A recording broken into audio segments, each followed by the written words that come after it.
Senators are debating whether Sarah and Curlee Discaya should be considered as state witnesses. What exactly is the criteria for this? To answer that question, we have on the show former Integrated Bar of the Philippines President Atty. Domingo Cayosa. Magandang umaga sa inyo, Attorney.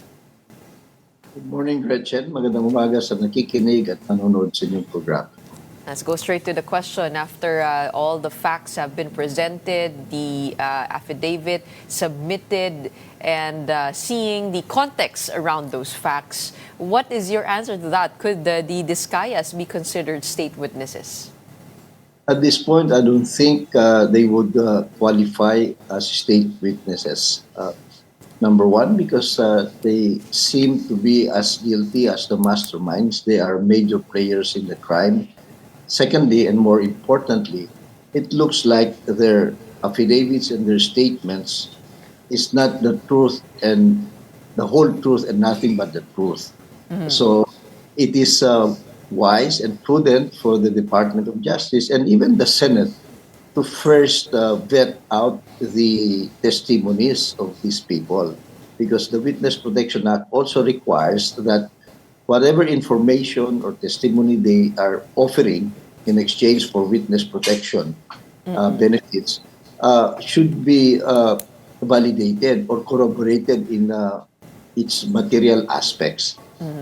Nagagawa yun. So I think it was premature for the former Blue Ribbon Committee chair to recommend them outright for witness protection benefits. Kailangan suriin muna ng mabuti yung kanilang sinasabi, because it's very obvious that they're trying to protect some people. They're only telling part of the story. At yun nga ho yung hindi pinirmahan ni Senate President Tito Soto dahil daw para sa kanya may suspetsa siya na inedit yung affidavit ng mga Discaya, and we have to verify the statements. Kung sakasakali po ay yun nga po ang natagpuan nila, no? Na inedit ito, may undue influence on the affidavit. Does that disqualify them outright, or could they somehow complete the story, tell the whole truth, fill in the gaps, which was probably the years 2016 to 2022 na walang pong nabanggit? In short, is it impossible for them to become state witness, or konting remedyo lang ito? I think it would still be possible for them to become state witnesses, but they should come clean, no? And that's the beauty of the law, because it's not enough that you just squeal partially and then you get the benefits. The Department of Justice will have to analyze whether or not you're sincere, and they will compare your statements with your previous statements. So maingat din, because maraming mga dating witnesses ng gobyerno na later on ay bumaliktad. Secondly, baka planted talaga yan at meant to acquit everybody later on in a criminal case, because if they've been saying inconsistent statements, or they've been saying contrary things in other fora, in other statements, pagdating sa criminal case, a good defense lawyer will point out the inconsistencies and the testimonies will become incredible or conflicting. So maingat din ang DOJ. They really have to present, for example, documents, ledgers, bank checks. They have to say what banks were used, because these monies were withdrawn somewhere. Who did it? Who delivered? Kulang ng detalye. So they have to fill the gaps. They have to fill the gaps and tell the whole story, regardless of who gets hit. Hindi selective. If they do that, probably or possibly, they will be considered for the witness protection and security program. Okay. Senator Tito Soto also said, no, kapag yung premise that should be established here, kapag nagnakaw ka, dapat aminin mo. Dapat po ba may ganong pag-amin? What are the inconsistencies here that you mentioned? Ano po nakikita po ninyo? Well, unang-una, they omit very crucial aspects of their testimony. Puro salita lang eh. So, obvious na gusto lang nilang hindi makasuhan, and then they just give part of the story. So that's one, no? Secondly, they have to convince the Department of Justice and the courts that they're not one of the most guilty. So far sa ngayon, they're in the middle of all of these things. Yung sabi nilang pinilit lang kami, napilitan lang kami. You know, that is not the pilit na contemplated by law. Ano ba, tinutukan ba sila ng... nagka-interest sila ng pera eh. Di ba? So, that's not that pilit. You chose to steal from the people for your own benefit. The fact that pinaghati-hatian nyo, pare-pareho kayong conspirators. So, kailangan po may pag-amin of the fault done. That we Of did course, something wrong. may pag-aamin naman na sila dun sa kanilang affidavit. Kulang nga lang yung kwento nila. They omit very crucial and important details. Hindi sila naglalabas ng mga documents, mga checks, bank accounts, and mga detalye. Sino nagbigay? Hindi naman sila. So, mga ganun, wala eh. So, parang it's obvious ploy lang na magsalita ng konti, magpasabog, and then wag nyo na kaming kasuhan, kakanta kami. They have to do better than that. Okay, puntahan naman natin ho yung testimony ni Bryce Hernandez in the House where he actually presented evidence, but these are photos. What do you think of that, and what is the weight of those photos? In fairness naman to him, parang sinide by side po niya, may account siya, tapos naglabas siya ng litrato, tapos naglabas po siya ng mga text message, tapos may detalye, meron siyang konteksto, pero iba po yung pagpapaliwanag ni D.E. Henry Alcantara. Kahit pa paano ba, mas credible po yun kanyang testimony dahil parang may pagkwento dito ng mga ganap? In evidence, in the rules on evidence, yung testimony na forthright, may mga detalye, may mga corroborating elements, may mga photos, may mga dokumento, mas credible yun kaysa dun sa simple affidavit. Kasi yung simple affidavit, nakita naman natin sa mga nakaraang high-profile cases, bumabaliktad na lang sila ng bigla sa kahuli-hulihan, di ba? So yung pag may mga dokumento, may mga pictures, may mga detalye, mas credible yan. Plus, hindi mo na basta ma-erase yung mga documents, mga photos eh.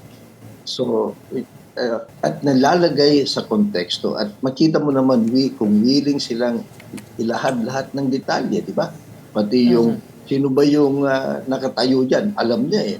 So, that's the kind of thing that the mga Discayas kasi, they can't even remember. They made billions in a certain period. They don't even remember sinong kakontrata nila, sinong kausap nilang mga politiko. Incredible yung kanilang sinasabi. That's why I suppose yung DOJ, yung bagong Senate President, hindi niya kinagat yung ginawa ni Senator Marcoleta na kaagad witness protection ito. You know, nakakalungkot yung gano'n kasi pretty obvious may mga side deals na sila eh. Diba? So, we have to be more discerning and be careful. Okay.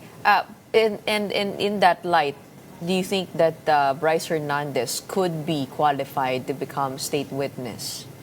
At this point, hindi pa. But it appears hindi siya yung galamay lang siya eh.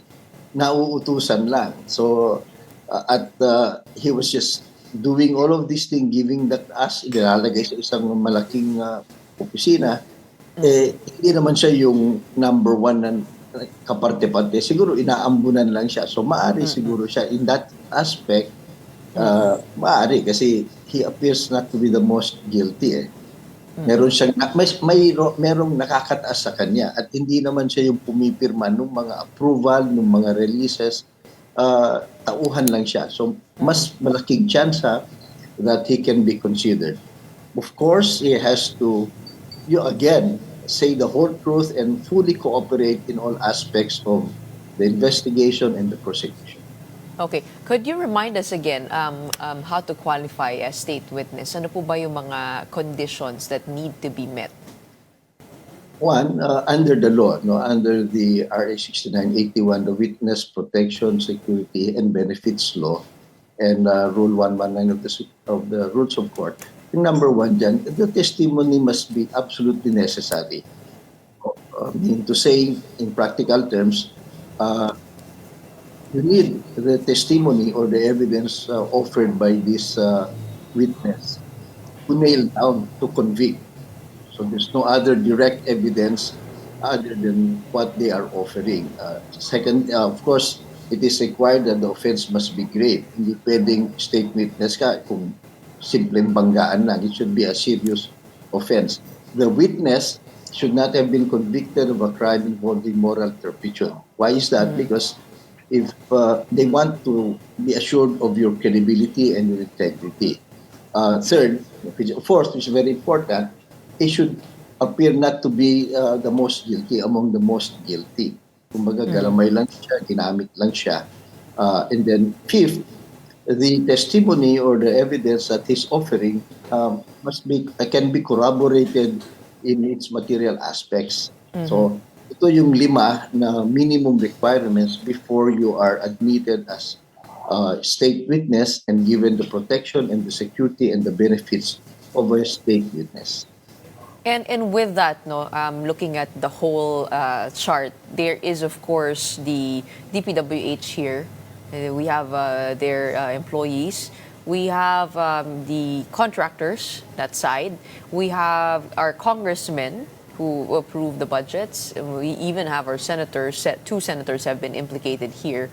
Pagdating po sa ganyan, no, yung mga kataas-taasan ng kumare secretary o kaya senador o kaya congressman, sila po ba ay disqualified? Kasi kumbaga parang mataas na yung kanilang posisyon, and they have power over everybody else.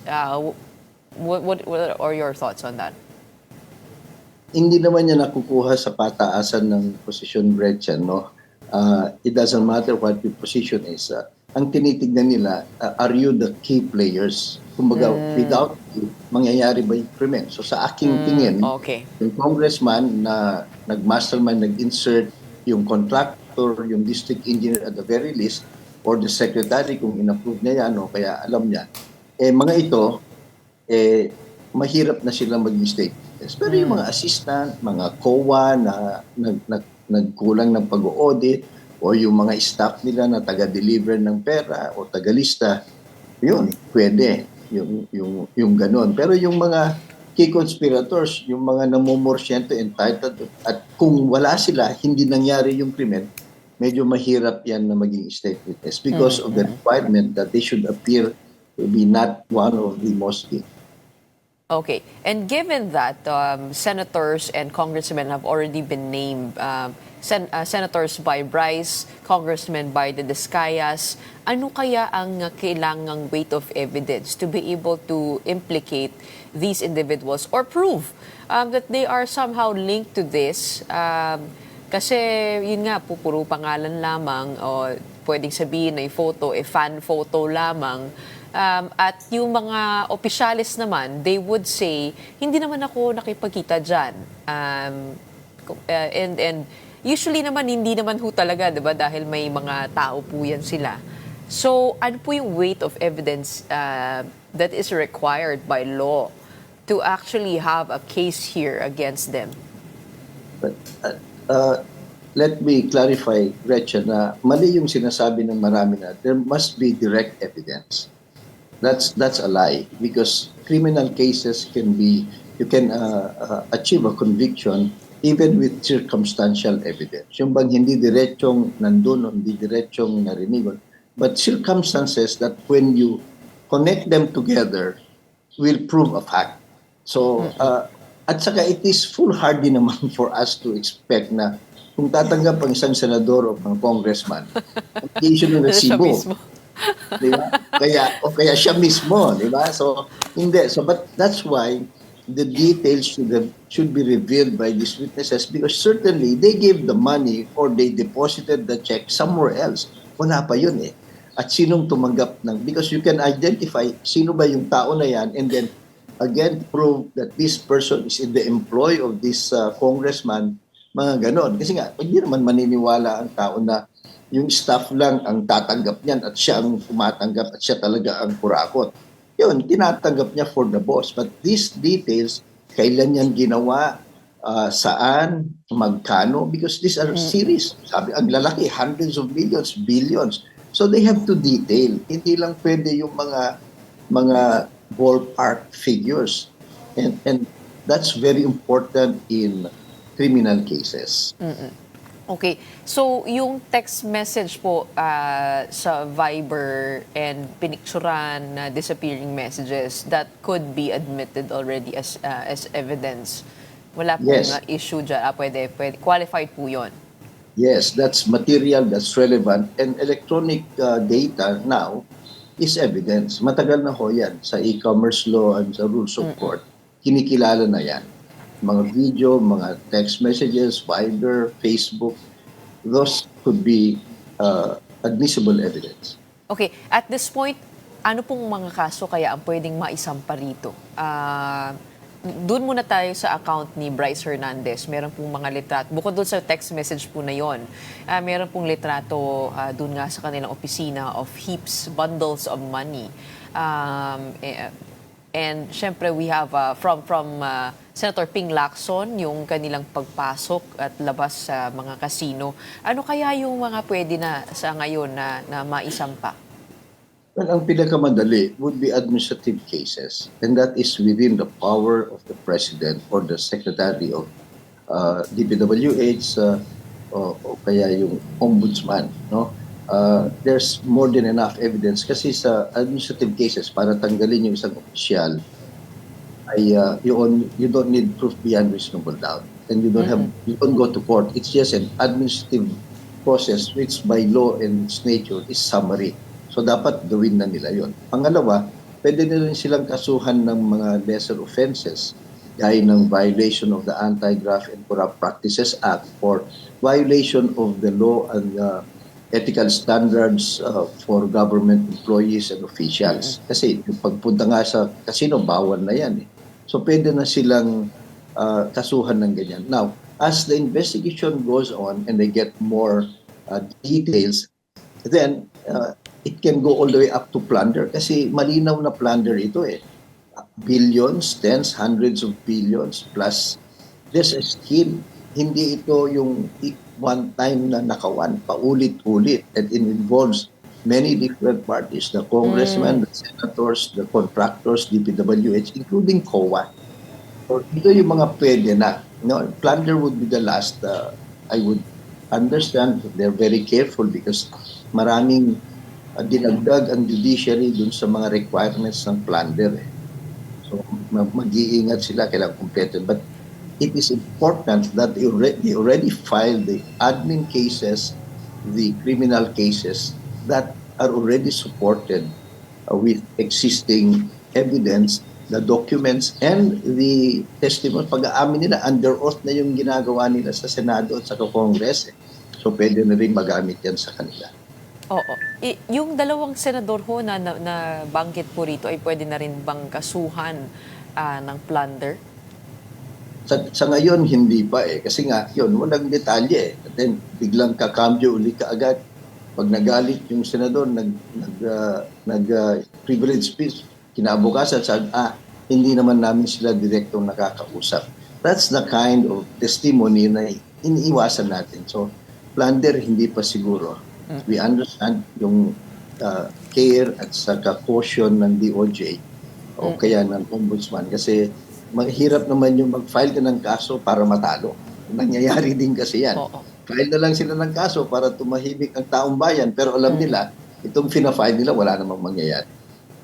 Okay. Maraming salamat sa iyo for your insights today, for helping us understand the pieces of evidence before us and how we can put them all together. Marami pa po tayong aabangan, it seems. But for now, maraming salamat. We have former IBP President Atty. Domingo Cayosa.